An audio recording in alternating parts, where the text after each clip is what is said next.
Hello বন্ধুরা, কেমন আছো? আশা করি ভালো আছো, সুস্থ আছো, সাবধানে আছো। এটা আমার সেকেন্ড ভিডিও। জানি না রাত্রিবেলায় ছাড়তে পারবো কি না। অনেকক্ষণ থেকে ভাবছি সে বিকেল থেকে যে একটা ভিডিও নামাবো, তো এত ঠান্ডা লেগেছে নাক দিয়ে, যাই হোক নিঃশ্বাস নিতে পারছি না, গলা খুসখুস করছে, সরি। যাকে নিয়ে বলতে এলাম সেটা হচ্ছে ঘোড়ামুরখি বলতে তোমার দালাল।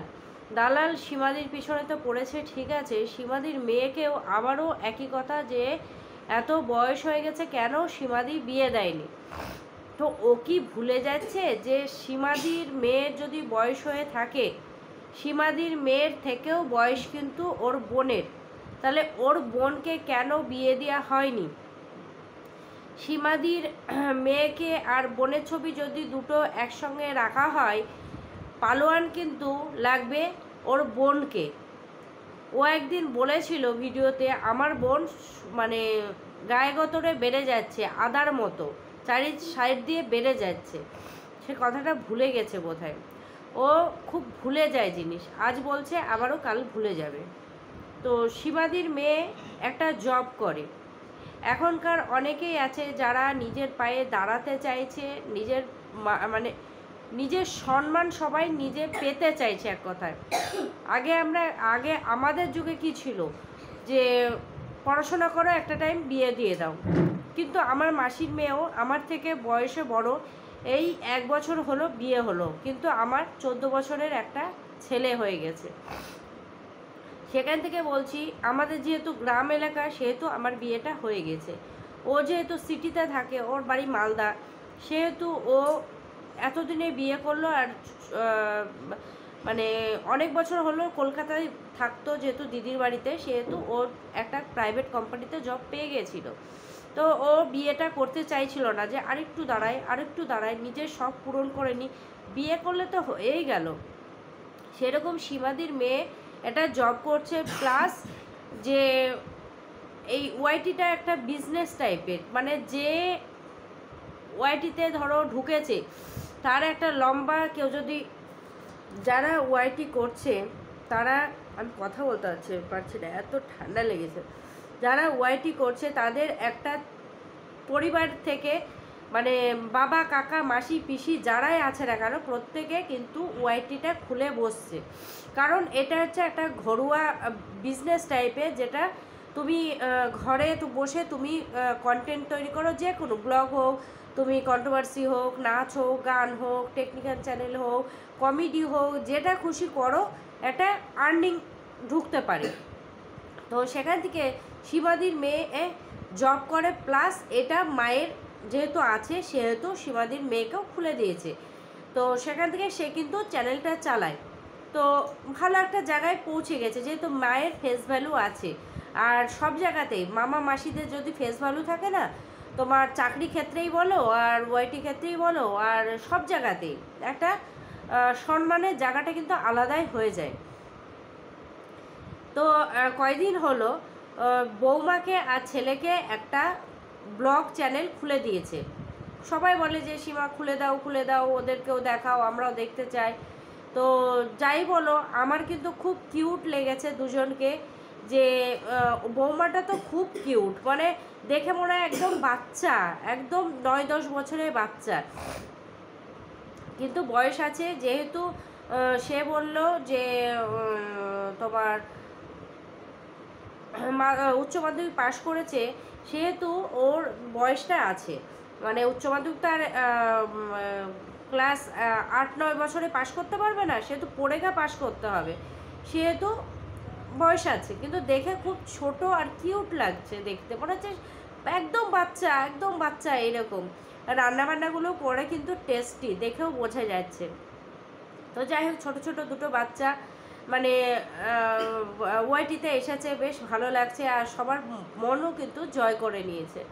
তো সেখান থেকে বলা হয়েছে দালাল যে ওরা কেন ওদের বাড়িতে থাকে না, ঘর জামাই থাকে, কিন্তু দালালের মুখে এই বাচ্চা মেয়েগুলো কিন্তু ঘষে দিল যে না, আমরা ভাড়া বাড়িতে থাকি না, এটা আমার হচ্ছে দাদু ঠাকুমার বাড়ি।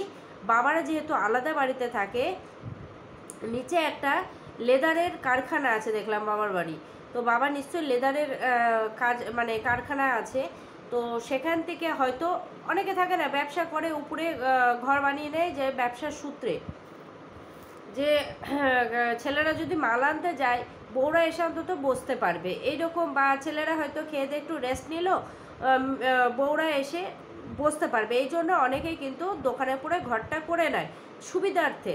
সেহেতু এই বাড়িটা নাকি পড়েই ছিল, ওর ঠাম্মি মারা যাওয়ার পরে সীমাদির যে মানে বৌমার ঠাকমা মারা যাওয়ার পরে বাড়িটা নাকি পড়েই ছিল।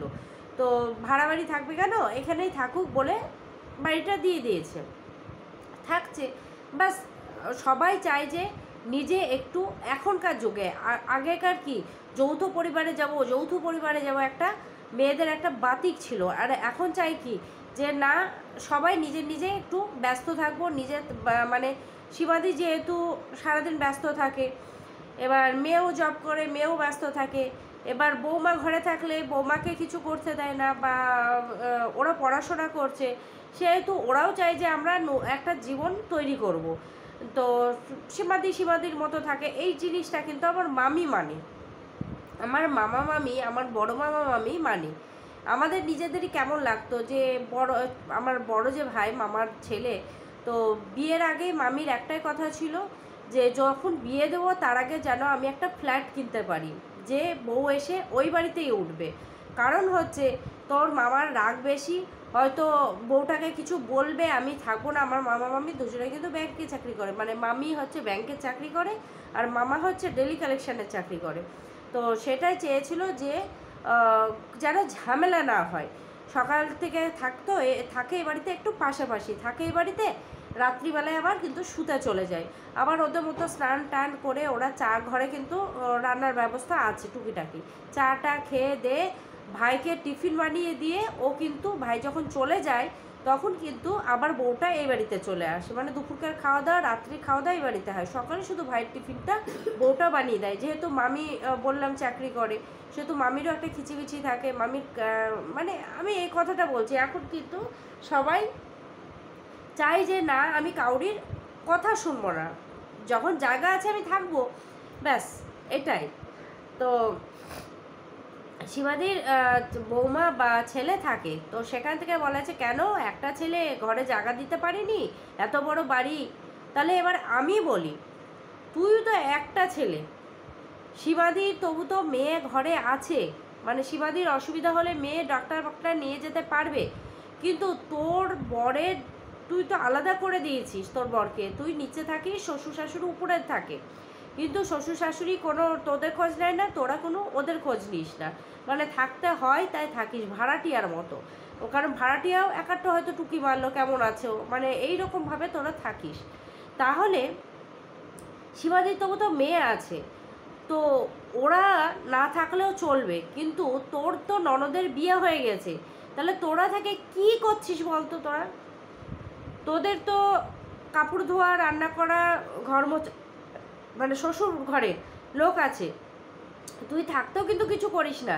তাহলে সীমার যদি না থেকে করে তা এটাই তো ভালো, ঠিক না? মানে নিজের সম্মান কিন্তু বউটা রেখে দিয়েছে যে মা মায়ের মতো চলছে, আমি আমার মতো চলছি, কোনোদিন ঝগড়া অশান্তি হবে না। আর একটা কথা বলি, মা যদি খারাপ হয় তো কোনো সময় চায় না যে আমি যে খারাপ সেটা যেন আমার ছেলে মেয়ের পাশে না আসে, ধারে কাছে না আসে। তো সীমাদি যদি খারাপ হয়েই থাকে, তবু সীমাদি ছেলে মেয়েকে এত ভালোভাবে মানুষ করেছে, আর বৌমাও এত ভালো যে কালকে এই পুরো সোশ্যাল মিডিয়াতে সীমাদিকে এত সম্মান করেছে যে মা ছাড়া আমরা কিছুই না, মাই আমাদের সব। আর দেখতেও তো পাই যে সীমাদির ছেলে মেয়ের মাই হচ্ছে সব। সুতরাং তুই তো সেই সম্মানটুকুও দিতে পারিসনি মাকে। মাকে কি বলেছিলি? জন্মদাত্রী মাকে, মানে শ্বশুরবাড়িতে তো পারিসই নি, মাকে কি বলেছিলি? খা মা চুপ, এই ওয়ার্ডটা ব্যবহার করেছিস। তাহলে তুই কি করেছিস? ওই ছেলে মেয়েগুলো কিন্তু এখনো পড়াশোনা করছে, আর তুই বলিস আমি বিএড কমপ্লিট করেছি, আমি বিএড কমপ্লিট করে মাস্টার ডিগ্রি করছি, হ্যান ত্যান, খুব উগ্রাস। তো তুই কি করেছিস এত কিছু করে? ওই বাচ্চা মেয়েগুলো তো তবু কিছু করছে, তুই কি করছিস? আর তুই বলছিস যে সীমাদির হাজব্যান্ডের যে জায়গা আছে সেই জায়গাটায় তুই ফোন নাম্বার কোথায় আছে সেই ঠিকানাটা তুই জেনে গেছিস, ভালো কথা। কিন্তু তুই এখন যাবি দলবল নিয়ে আর একটা বড় স্ক্রিন নিয়ে যাবি যাতে সীমাদি কোথায় থাকে সেটা তুই দেখাবি। তুই যদি স্ক্রিন নিয়ে গিয়ে দেখাতে পারিস, কারণ সীমাদিকে কেউ স্ক্রিন দিবে না, বড় স্ক্রিন, যে তোর জিনিসগুলো সীমাদি বলতে পারে। তুই মাকে যে ভাষায় কথা বলেছিস, তুই বাচ্চাদের যেভাবে অ্যাটাক করেছিস, তুই তোর বরকে যেভাবে ছোট করেছিস, তুই শ্বশুর শাশুড়িকে যেভাবে বলেছিস, সীমাদি দেখাতে পারে না? তুই আগে লাগবি পিছে আর পরে বলবি আমাকে কেন বলেছে, আমাকে কেন বলেছে, আমার বরকে এরকম বলেছে, আমার বরকে ওরকম বলেছে। তোমার বরটা বর আর সীমাদির বরটা বর না। তুই কাউকে দেখিস না অথচ সবাইকে বলবি দারুখোর, সবাইকে বলবি দারু খায়। তো সীমাদির হাজব্যান্ড নাকি মদ্য মাতাল। তুই কবে দেখেছিস বলতো সীমাদির বর মদ্য মাতাল অবস্থায় পড়ে আছে?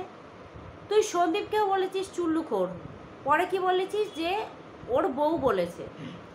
আবার সীমাদির হাজব্যান্ডের কথা তুই শুনিস নি, অমুক বলেছে, কিন্তু তুই জানিস না। কিন্তু তোকে উগড়াতে হবে, বমি করতে হবে তোকে, তোর হজম হয় না। আসল কথা শোনা কথা আমরা জানি, শোনা কথা বলতে নেই। তুই কিন্তু একদম পুরো স্ট্যাম্প মেরে বলিস। আমরা শোনা কথা বললেও মনে হয় বলি যে হ্যাঁ আমরা শুনেছি, বোধহয় হতে পারে, এটা দিই। কিন্তু তুই কিন্তু পুরো স্ট্যাম্প মেরে দিস। নিজের বোন যে চ্যানেলটা খুলে দিলি, মানে তোর ওই চ্যানেলটা তোর বর না পারলো চালাতে, তুই খুলেছিলি প্রথমে, তুই এতগুলো হ্যান্ডেল করতে পারলি না, বরকে দিলি। বর ডেলি ওই যে যাওয়া আর আসা, ট্রেনে যাওয়া আর আসা, এই যে ডেলি প্যাসেঞ্জারিদের দেখাতে লাগলো। 2-4 দিনে তোর যেহেতু ফেস ভ্যালু আছে, 2-3 দিনে চললো, 1 মাস হয়তো চলেছে ভালো। তারপরে ওই প্রত্যেকের একই কথা যে তুমি ডেলি প্যাসেঞ্জারি কী দেখাও, তুমি কি করছো। কারণ মলের ভেতরে গিয়ে তো সে আর কিছু দেখাতে পারে না। ওই আসা যাওয়া আর স্টেশনে নেমে চা খাওয়া, আবার আসা যাওয়া, ঘরে এসে পরশুটাকে দেখা, তোকে দেখানো, ব্যাস হয়ে গেল সারাদিনের মতো। এতে চললো না। সেই চ্যানেলটাই আবার বোনকে দিলি, বোনও তাই। এই কী করছো না করছো, ম্যাগি করছো, খাচ্ছ দাচ্ছ করতেই, এখানে যাচ্ছি ওখানে যাচ্ছি করতে গিয়ে চ্যানেলটা আবার বসে গেল। এখন যেহেতু সীমাদির মেয়ে আর সীমাদির ছেলে বৌমার একটা চ্যানেল আছে, তত্তরিয়ে উঠছে, সেটা তোর জ্বলন হচ্ছে যে ওরা কিভাবে একটা চ্যানেল খুলে এই 5-6 দিনে এত ভিউজ কামিয়ে নিল। তোকে সব জায়গায় নাক গলাতে হবে। মানে সীমাদি যে বলেছিল যে আমি মানে সীমাদি খারাপ, কিন্তু তুই যাকে দেখছিস, তোর যে মানে মালকিন, সে যে এত কিছু করে বেড়াচ্ছে তবু তোর কাছে কিন্তু সে ভালো, সে ভালো। এই তোর ওই যে যেখানে গেল সেখানে ফোকলা গেল, সেটা কিছু না। 14ই ফেব্রুয়ারি মানাতে গেল, সেটাও কিছু না।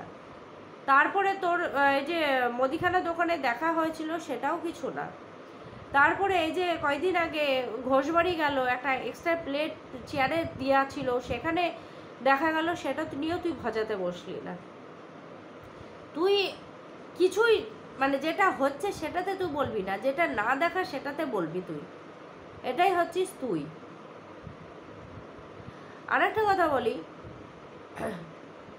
তুই যে ঘরে বাইরে চ্যানেলটা আছে তাকে নিয়েও তোকে বলতে হলো।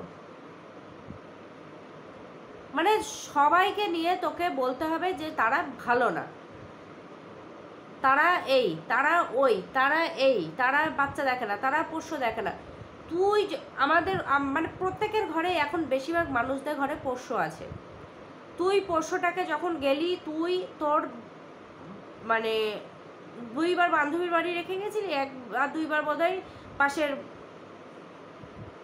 বাড়ি রেখে গেছিলি, যার 2 ছেলে আছে।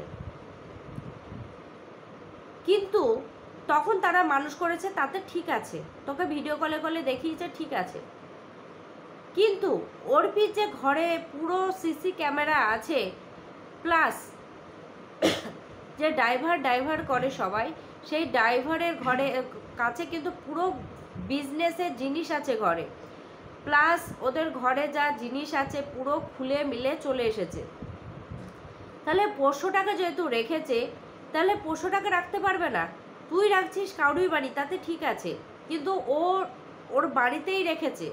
শুধু একটা যে মানুষটাকে পোষ্য ভালোবাসে তার কাছে রেখে গেছে, যে সে আসবে, দেখবে, থাকবে, আবারও সে তার কাজ করবে, খাওয়ার দাওয়াটা মিটিয়ে আবার থাকবে। কারণ হচ্ছে অর্পি ছেলে মেয়েকে তুই দেখিস কি জানি না, আমরা প্রথম থেকে দেখি এই চ্যানেলটাকেও, তো ওরা দুজনাই কুলফিকে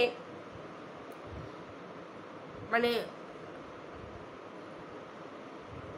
কুলফি না যাই হোক, ওর পোষ্যটাকে যেভাবে ও করেছে, মানে মানুষ করেছে, একটা জিনিস যে যেভাবে মানুষ করবে না, সেইভাবেই মানুষ হবে। ছেলেকেও তাই, ও পরের ভরসায় কিন্তু মা বাবা বেরিয়ে চলে যায়, ঘরে ছেলেটাকে যে দেখে সে থাকে, কিন্তু পুরো ঘরটা থেকে যায়, ছেলেও থেকে যায়, সারাদিন থেকে গেল। তাহলে ছেলেকে যদি রেখে যেতে পারে, কেন সে পোষ্যকে রেখে যেতে পারবে না? পোষ্যকে তো রেখে যেতেই পারে, আর সব জায়গায় অ্যালাউ করে না। ওরা গেছে প্লেনে পোষ্য অ্যালাউ থাকে না, আশা করি আমি এটা জানি না, আমার যতটা নলেজ পোষ্য ট্রেনে অ্যালাউ করে, প্লেনে অ্যালাউ করে না।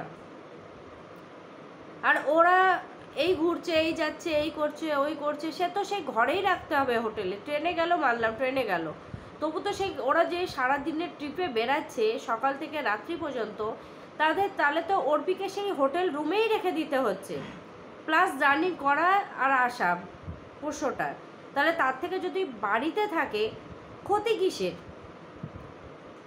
24 ঘন্টা এসি চালাচ্ছে, খাওয়ানোর সময় খাইয়ে দিচ্ছে, আবার সে তার মতো শুচ্ছে, বসছে, খেলছে, আবারও যে দেখা সে আসছে, খেতে দিচ্ছে, থাকছে, মানুষটা ভালো আছে। তুই যেমন শুধু দই আর মাংস খাওয়াস, ওরা কিন্তু ট্রিটমেন্ট করায়। অনেক আগের ভিডিওতে গিয়ে দেখ, ও বাইরে শ্যাম্পু করাতে নিয়ে যায়, বাল কাটিং মানে চুল কাটিং করাতে নিয়ে যায়, তারপরে পুরো বডি ট্রিটমেন্ট করাতে নিয়ে যায়। তুই তোর পোষ্যকে কয়দিন করাতে নিয়ে গেছিস বাইরে, ওয়াশ করতে, নেল কাটিং করতে, তারপরে ওর পুরো বডি চেক আপ করতে? ছোটো থেকে দেখেছিস কি?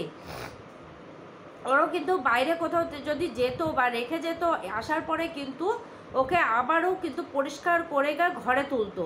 তুই তো তোর বান্ধবী ললিতা বাড়ি নিয়ে গেছিলি, ঘরে নিয়ে এসে তুই নিজে ওয়াশ করলি, তুললি, তারপরে তুই পাশের বাড়িতে রেখে গিয়েছিলি, তাকেও তাই করলি, ঘরে ওয়াশ করলি, তুললি। কিন্তু ওরা কিন্তু যে ডগিদের সেলুন টাইপের থাকে, পুরো ট্রিটমেন্ট করে বডির, তোমার নেল কেটে দেয়, পায়ের এইগুলোতে পরিষ্কার করে দেয়, তারপরে পুরো ঝিকঝাক করে তারপরে ওদের ছেড়ে দেয়। তো ওরা কিন্তু বাইরে করায়, ওগুলো দেখেছিস কি? যখন কোথাও যায়, এই কিছুদিন আগে বোলপুরে গিয়েছিল, গোপালকে নিয়ে গেছিল, ডগিটাকে নিয়ে গেছিল, তার ছেলেকে নিয়ে গেছিল, কিন্তু প্রথম যখন নামলো বললো এই দেখো তোমার বড় নাতি, তারপরে ওর দাদুকে দেখলে, পোষ্যটাও এখন চিনে গেছে যে দাদুকে দেখলে কি করে, তারপরে ছোট নাতি গোপালকে দেখালো, এই দেখো ছোট নাতি তোমার। এগুলো কিন্তু ও বলেছে, তুই তো তাও বলতে পারিস না। তুই বলিস তোর শ্বশুরের সামনে যে এই দেখো তোমার নাতি, দিবে একদম চপ্পল তুলে তোকে। নাতি একটা জন্ম দিতে পারছো না, পোষ্যকে আমাকে নাতি দেখাচ্ছ? বলিস তো অন ক্যামেরা, একদিন বলিস, যা ছাড়, সব ছাড়, অন ক্যামেরাতে শুধু বলবি তোর শ্বশুরকে যে এই দেখো তোমার নাতি, আর শাশুড়িকে গিয়ে বলবি নাতি এসেছে ঘরে, এ নাও।